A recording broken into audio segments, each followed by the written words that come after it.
Assalamualaikum warahmatullahi wabarakatuh. Kembali lagi bersama Ibu Fajria di Mapel KWU. Kali ini kita sudah memasuki semester genap ya. Kita akan memasuki materi baru yaitu produksi kerajinan berdasarkan kebutuhan pasar global. Dengan kompetensi dasar sebagai berikut dan tujuan pembelajaran sebagai berikut. Oke, tanpa berlama-lama lagi, langsung aja kita mulai materinya. Nah, tadi di judul materi ada kata-kata global ya. Apa sih global itu? Kata global dapat diartikan sebagai secara umum atau meliputi seluruh dunia. Nah, menurut kamu nih, kebutuhan apakah yang bersifat global? Tentu saja ya, sandang, pangan, dan papan. Tentu termasuk ke dalam kebutuhan global. Namun, di dalam perkembangan peradaban, di dalam perkembangan zaman, bermunculan kebutuhan-kebutuhan baru seperti sarana kesehatan dan pendidikan, alat transportasi, alat komunikasi, hingga perhiasan dan hiburan. Nah, kebutuhan-kebutuhan baru ini lama-kelamaan dapat menyaingi kebutuhan primer atau kebutuhan utama. Sehingga kebutuhan yang tadinya berada di kelas 3 atau tersier seperti gadget canggih kini naik ke kelas tingkat sekunder bahkan primer menjadi kebutuhan utama. Sebagian besar orang kini mempunyai berbagai macam gawai ya yang tadi Ibu bilang seperti telepon genggam, telepon pintar, ada laptop, perangkat komputer. Nah, untuk menjaga agar benda-benda tersebut aman dari air dan bantingan, muncullah kebutuhan kantong untuk telepon genggam dan tas untuk laptop misalnya.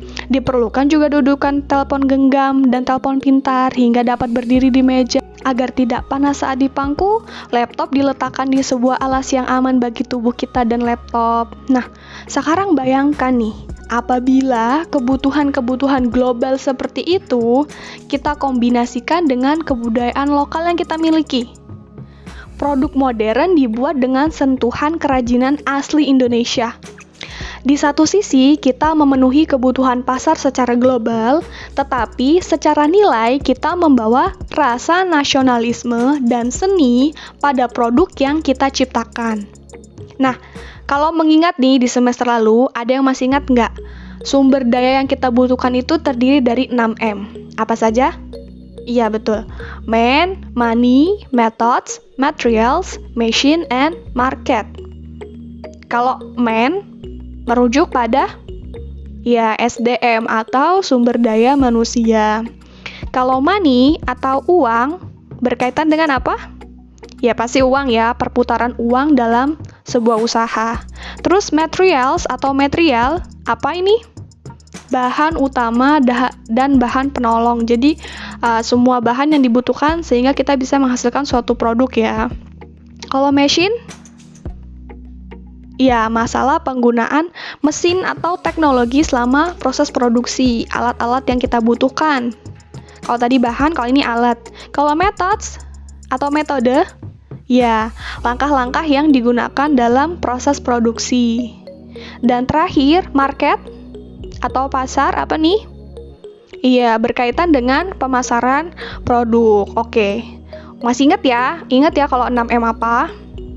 Oke, kita akan lanjut ke bagaimana sih komponen perencanaan usaha. Ada beberapa aspek nih. Yang pertama ada deskripsi perusahaan. Nah, kalau deskripsi perusahaan ini bertujuan memuat latar belakang, visi misi, tujuan, jenis usaha yang dibuat, dan penjelasan secara singkat mengenai produk yang akan dihasilkan. Deskripsi ini dapat dibuat secara narasi maupun pointer, jadi berupa poin-poin saja ataupun secara deskripsi narasi seperti itu.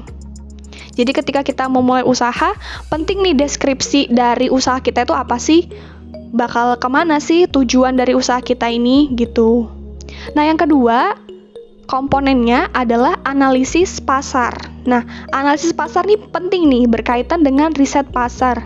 Bagian ini berisi deskripsi lingkungan usaha, target pemasaran, peluang pasar, dan rencana pemasaran yang mencakup harga, strategi pemasaran, dan estimasi penjualan.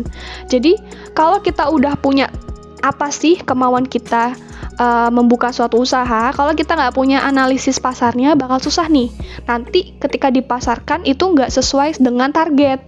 Makanya selain deskripsi perusahaan, kita juga nargetin nih. Nanti produk kita bagusnya dijual kemana ya? Strateginya apa ya? Walaupun nggak secara detail, tapi ada secara garis besarnya aja, secara umumnya aja gimana sih? Misalnya target utamanya pelajar seperti itu. Nah, yang ketiga ada aspek produksi.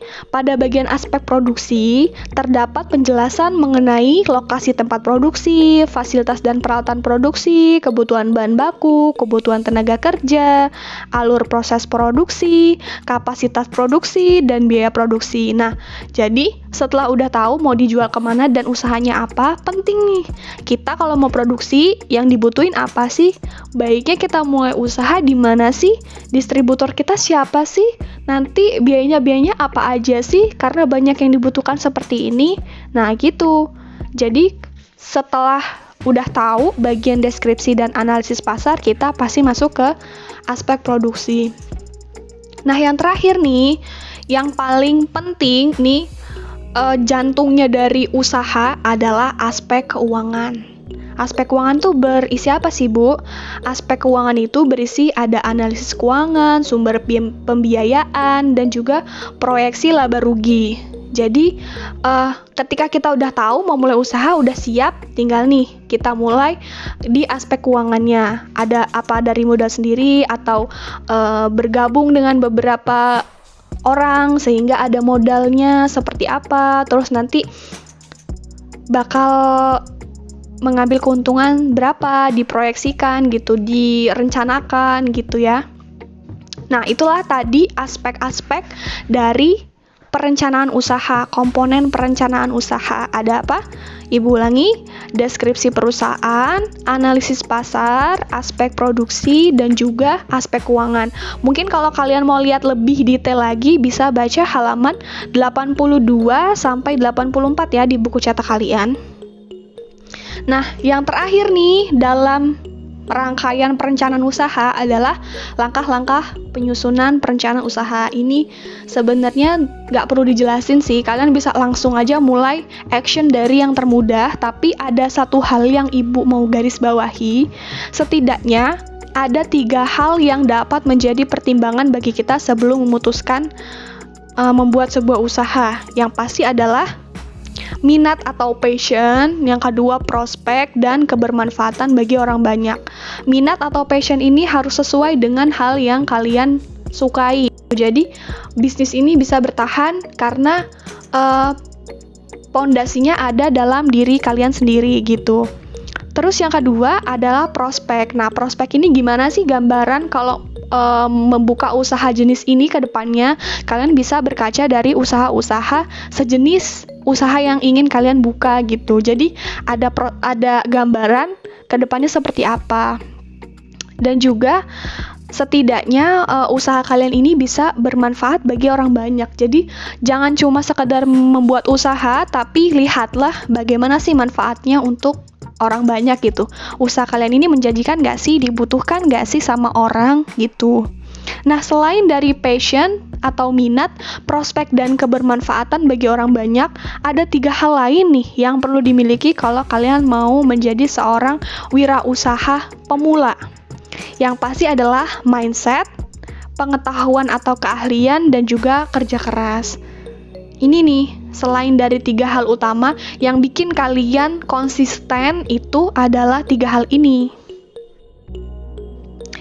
Oke, untuk materi hari ini sampai di sini dulu, nggak terlalu luas.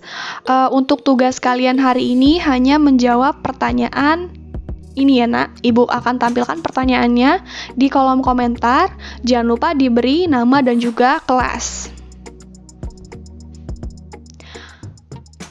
Nah, sampai di sini dulu pertemuan kita hari ini. Terima kasih sudah mengikuti pembelajaran dengan baik. Jangan lupa untuk like, comment, share, dan juga subscribe channel YouTube Ibu. Sampai jumpa di pertemuan berikutnya. Tetap jaga selalu kesehatan. Ibu akhiri. Wassalamualaikum warahmatullahi wabarakatuh.